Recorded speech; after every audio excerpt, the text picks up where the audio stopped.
आपको श्री गोपाल नारसा का नमस्कार। आज हमारे साथ है नेता प्रतिपक्ष श्री यशपाल आर्य जी। यशपाल आर्य जी, अभी उमा भारती जी का बयान आया है। उन्होंने ये कहा है कि भाजपा कार्यकर्ताओं का भगवान राम पर कॉपीराइट नहीं है। आप यह अहंकार मत पालिए। इसी तरह से जो पूर्व सांसद हैं भाजपा के सुब्रमण्यम स्वामी, उन्होंने ये कहा है कि जो राजीव गांधी हैं पूर्व प्रधानमंत्री, वो राम राज्य लाना चाहते थे, इसीलिए उन्होंने ताला खुलवाया। जो बात भाजपा के नेता कर रहे हैं वो कांग्रेस क्यों नहीं कर पा रही है? देखिए, उमा भारती भारतीय जनता पार्टी की बहुत ही वरिष्ठ नेता है और उनका योगदान भी है। जिस तरह से उन्होंने कहा है और जिस तरह से स्वर्गीय राजीव जी के संदर्भ में, और ये सत्य भी है, सच्चाई भी है। और जो कॉपीराइट और एकाधिकार की बात कर रहे हैं, इस विशुद्ध रूप से भारतीय जनता पार्टी भगवान राम जो हमारे आराध्य, हम सब के आराध्य, हमारे आदर्श हैं, हमारे प्रेरणा के स्रोत हैं, जो लोकसभा का चुनाव बहुत करीब है, दहलीज पे खड़े हैं, इसका राजनीतिक लाभ लेना चाहती है। और जिस तरह से आदि गुरु शंकराचार्य और जो हमारे महान संत हैं, उन्होंने कहा है कि यह जो राम मंदिर का निर्माण अधूरा है और प्राण प्रतिष्ठा बिना अधूरे निर्माण में होना उचित भी नहीं है। अच्छा होता कि रामनवमी, जब भगवान राम जी का जन्म दिवस है, इसका निर्माण के बाद प्राण प्रतिष्ठा होती तो बेहतर होता। लेकिन भारतीय जनता पार्टी लोकसभा चुनाव को दृष्टिगत रखते हुए भगवान राम के नाम का प्रयोग करते हुए अपनी राजनीति करना चाहती है और इसका लाभ लेना चाहती है।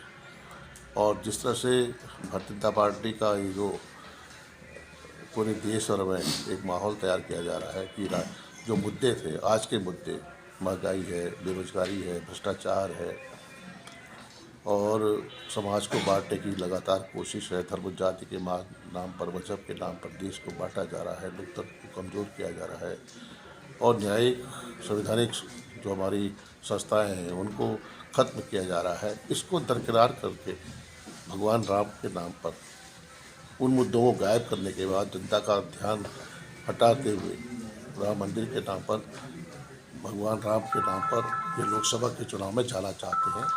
इनका मकसद है सिर्फ सत्ता हासिल करना। नहीं, लेकिन कांग्रेस के पास भी ये इशू हो सकता है। प्रथम प्रधानमंत्री जवाहरलाल नेहरू ने 1949 में राम मूर्ति की स्थापना कराई थी, मूर्ति रखवाई थी। राजीव गांधी ने ताला खुलवाया। तो हम इस तथ्य को क्यों नहीं जनता के सामने ला पा रहे हैं? देखिए, जहाँ तक प्रश्न आपने उठाया है, बहुत स्वाभाविक भी है और सच्चाई भी है। कांग्रेस को निश्चित रूप से इसकी दिशा में पहल करनी चाहिए। और ये देश सबका है, सर्वधर्म समभाव हमारी कांग्रेस की परंपरा रही है, कांग्रेस की विचारधारा रही है और सर्वधर्म समभाव देश को एकजुट करता है। देश की एकता, अखंडता, देश में सामाजिक ताना बाना से देश बना है और देश की आज़ादी से लेकर देश के निर्माण में सबका योगदान रहा है। हमने हमेशा, हमारी विचारधारा, हमारी जो मूल्य हैं, हमारे सिद्धांत इसी पर आधारित है, कांग्रेस पर आधारित है। इस रूप से जैसा आपने कहा, उसको स्वीकार करना ही पड़ेगा। असम के मुख्यमंत्री ने धमकी दी है कि वे राहुल गांधी के खिलाफ FIR दर्ज कराएंगे। यही तो असली लोकतंत्र है उनकी निगाह में। वो सच का सामना करने से डर रहे हैं, कतरा रहे हैं। और हमारे नेता राहुल गांधी जी कन्याकुमारी से लेकर कश्मीर तक, मणिपुर, इम्फाल से लेकर मुंबई तक न्याय यात्रा का जो उन्होंने श्रीगणेश किया है, असम पर जाकर जिस तरह से उनको मंदिर में जाने से रोका जाता है, उनके साथ दुर्व्यवहार किया जाता है, उनके साथियों के साथ हाथापाई की जाती है, क्या ये स्वस्थ लोकतंत्र है? ये स्वस्थ लोकतंत्र की परिभाषा है? ये इन के प्रकार उस यात्रा से भयभीत हैं, घबराए हुए हैं, इसलिए इस यात्रा में विघ्न बाधा पैदा करना चाहते हैं। लेकिन राहुल गांधी जी न झुकने वाले हैं न डरने वाले हैं, और एक माहौल जो आज बनना चाहिए पूरे देश में शांति अमन का कायम करने के लिए राहुल गांधी निकले हैं और न्याय और इंसाफ की बात कर रहे हैं, मांग रहे हैं। और भारतीय जनता पार्टी को 2024 में रोकना बहुत आवश्यक है, क्योंकि जिस तरह से इनकी मानसिकता है, जिस तरह इनकी सोच है, जिस तरह की इनकी विचारधारा है, उस विचारधारा को का इस देश में कहीं कोई स्थान नहीं है, जगह नहीं है। धन्यवाद आपका। वही रखा 40 कर दिया, 10 किलो छोड़ के खा गए बीजेपी वाले। कौन लड़ेगा? केवल हिंदू मुसलमान का नैरेटिव सेट करके देश को बर्बाद करने का ठेका ले लिया है इन्होंने। बहनें सुरक्षित नहीं है। जब देश के किसान आंदोलन कर रहे थे, आप सब तो खुद काश्तकार हैं, किसान, आप सब जानते हैं, 700 किसान मरे। चलो वो तो आंदोलन था, हमारे किसान भाइयों ने अपनी साथ रख दी, लेकिन 5 किसानों को नरेंद्र मोदी के मंत्री के बेटे ने अपनी थार गाड़ी से कुचल के मार दिया। कुछ नहीं, वो आज भी मंत्री है, आज भी मंत्री है।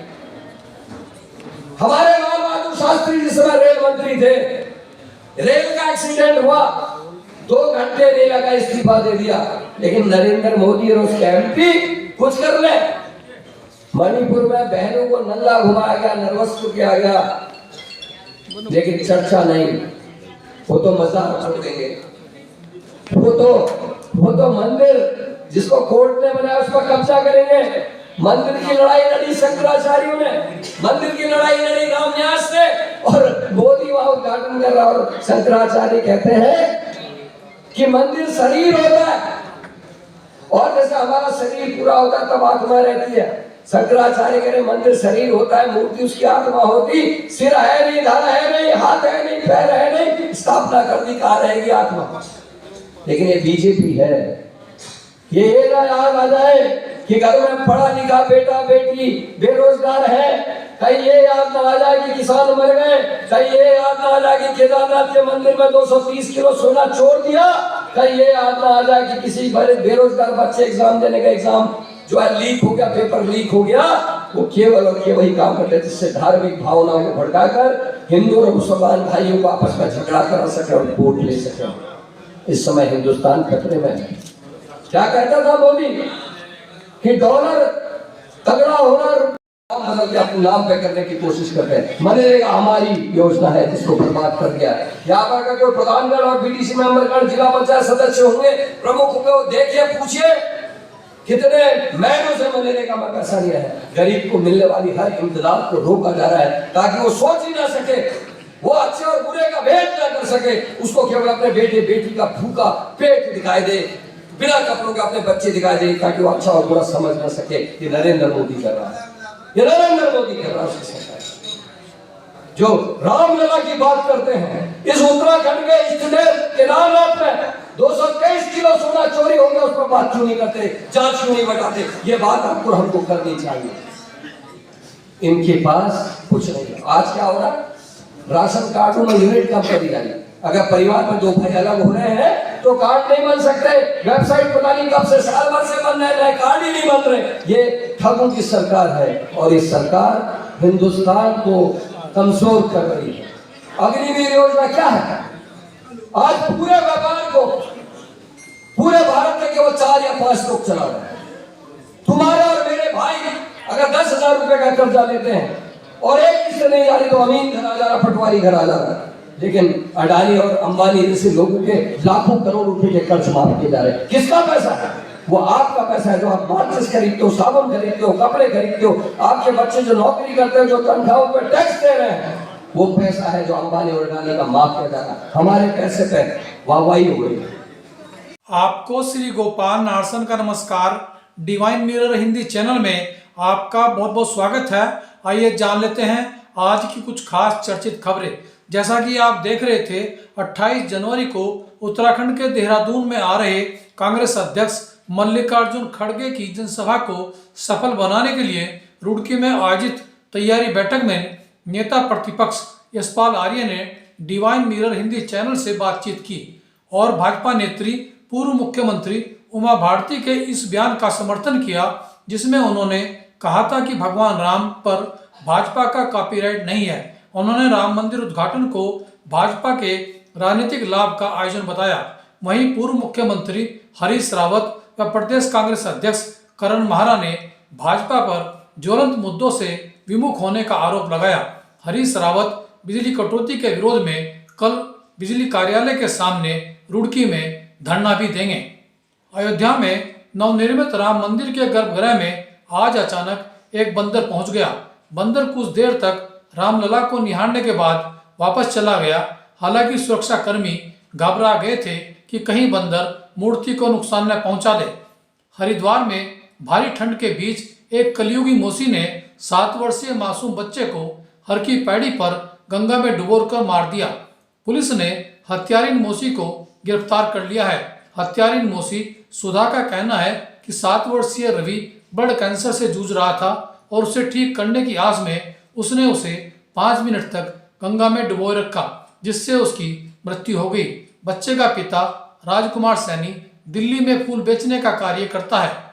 वहीं छत्तीसगढ़ में एक निर्दयी मां ने अपनी नवजात बच्ची को चूहों के बिल में छिपा दिया और फरार हो गई।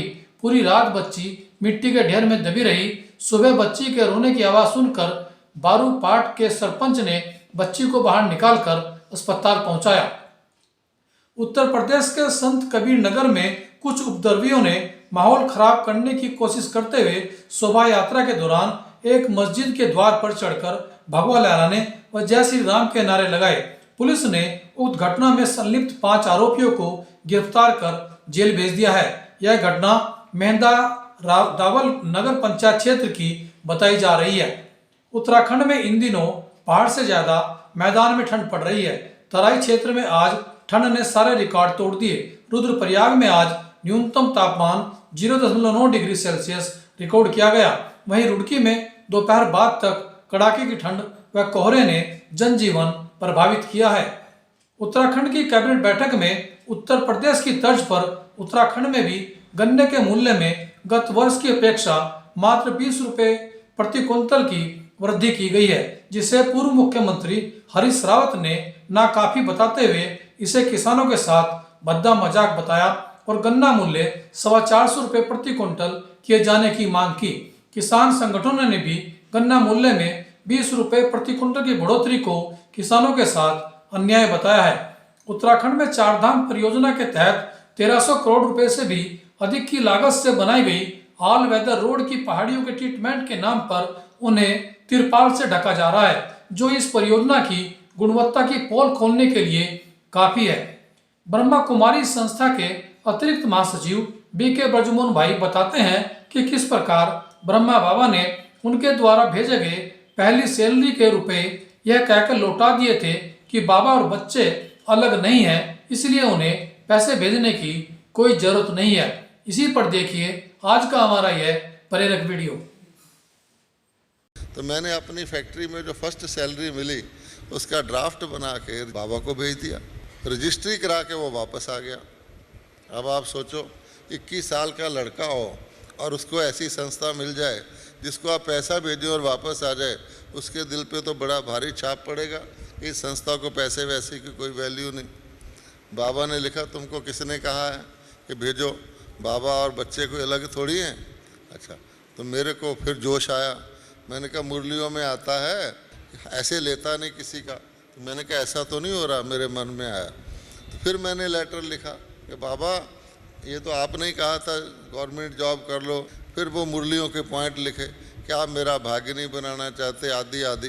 फिर बाबा ने रख लिया, लेकिन एक चिट्ठी लिख दी, अब के तो बाबा रख लेते हैं। बाबा का लेटर हमेशा होता था पत्थर पाया हर्षाया, 5-4 शब्द होते थे उसमें, लेकिन सारा भाव आंसर में आ जाता था।